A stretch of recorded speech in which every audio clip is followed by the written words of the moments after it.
Hey guys, welcome to video 1 of a 12-part series in which I'll go over the 12 principles of animation. In today's video, we'll talk about one of the most important principles, and that's why it's the first. That principle is referred to as squash and stretch. What is squash and stretch, you ask? Squash and stretch, as described by Frank Thomas and Ollie Johnston, is the action that gives the illusion of weight and volume. When an object is being squashed, think of something that is being compressed by impact or an opposing force. And when something is being stretched, think of an object being elongated by being pulled on or moving fast.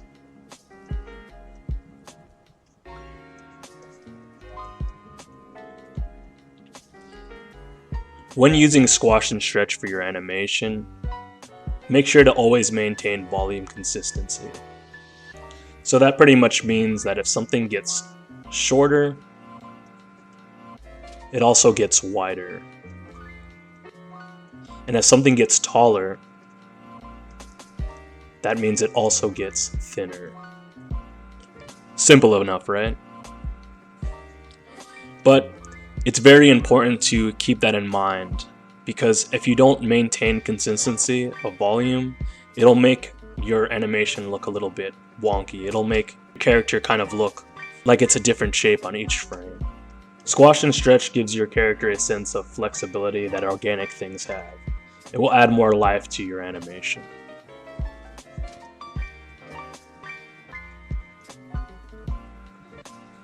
One last thing I want to mention before showing you some video examples is the idea of feeling it but not seeing it. So pretty much a quick transition back to the neutral state, like let's say this squashed oval right here going back to the sphere, gives the action a sense of snappiness to it. So basically our eyes will barely see it, but our brains will register it. It'll feel it. And if that doesn't make much sense now, don't worry. I'm going to show you some examples of that in the next two videos that I'm about to show you. One video being from the Goofy movie and the other one being from Full Metal Alchemist. So stay tuned. For our first video example, we're going to take a look at a clip from the Goofy movie. So right away, we see Max jumping over the fence here. He's excited. He just killed it during the Powerline performance and now he's heading home. And right here we see his body stretched out, bracing for the landing. And as he lands, his arms are still stretched out, but his legs bend in, making the rest of his body squash downward to the ground.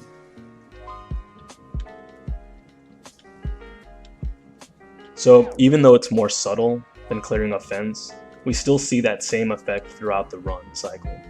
As one leg stretches and pushes the body off the ground, the other leg bends and braces before hitting the ground.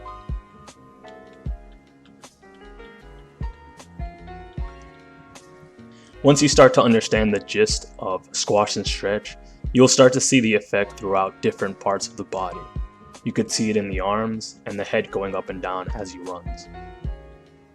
Squash and stretch is everywhere you look in classic Disney animation, even in some of the more subtle movements.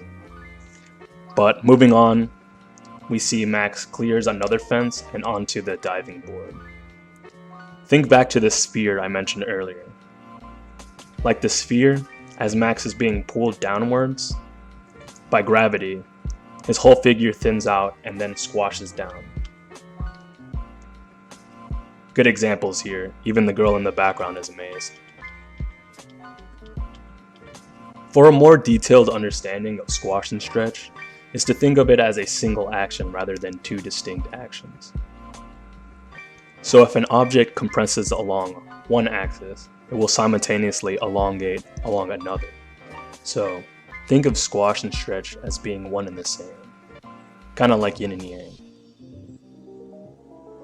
So as Max leaps into the air, we can see the compression of the horizontal axis and the elongation of the vertical axis.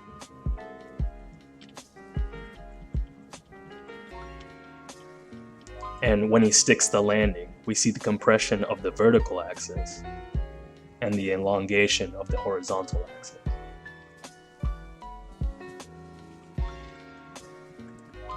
So yeah, we're gonna jump forward to this part where he jumps over the fire hydrant. And right here we see a quick transition. Here showcases the snappiness I mentioned earlier. You see that?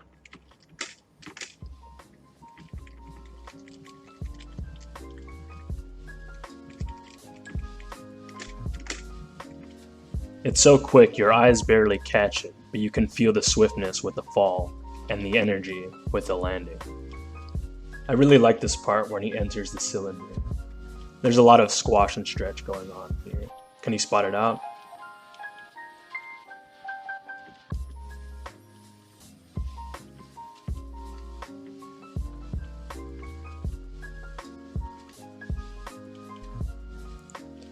Totally tubular, dude. So yeah, we're gonna go on to our next video example. I'm gonna show you a clip from Fullmetal Alchemist, kind of showcasing kind of more of a stiff example.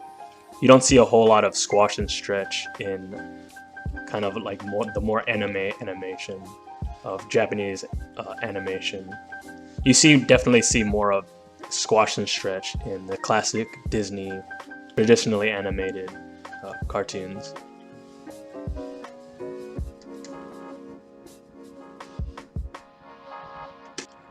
Okay, so what you just saw there was a clip from Fullmetal Alchemist, animated by legendary Yutaka Nakamura. He's worked on a lot of great anime scenes, so if you are unfamiliar with his work, I highly suggest you check him out.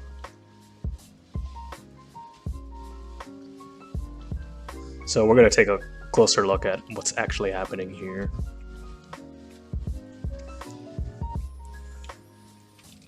So right as the homunculus drops down, again we see the compression of the horizontal axis as his arms and rest of his body elongates vertically.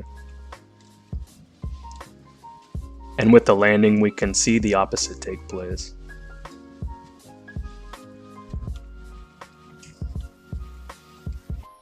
There's actually a lot of squash and stretch going on in the arms here. In fact, you could see a more clear example if you extend your arm in front of you and then flex it.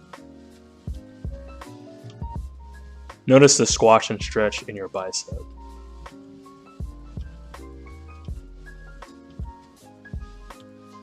In the next frames here, notice how long his neck gets. His arms and torso. They stretch as he lunges forward to give off the illusion of great speed.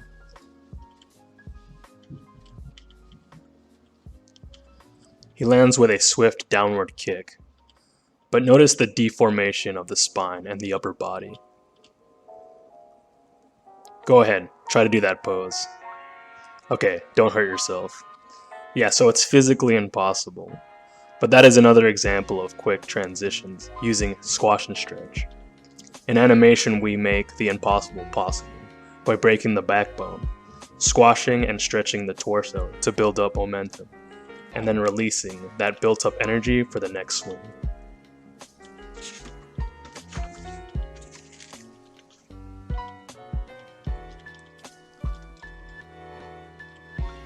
So Nakamura breaks the rules more with this next kick.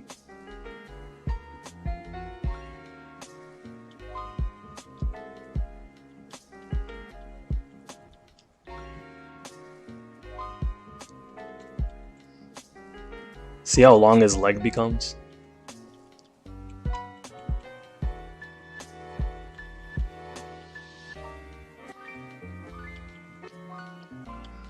Bam, kick to the face. So I hope you enjoyed the first video of my 12-part series about the principles of animation. So for each principle, I'll release 3 videos. So make sure to stick around for part 2 and 3 of Squash and Stretch, where I'll show you how to apply what we learned today to use for your own animation. So thank you for watching and being a part of this animation journey. Be sure to give a like and subscribe, and I'll see you next time.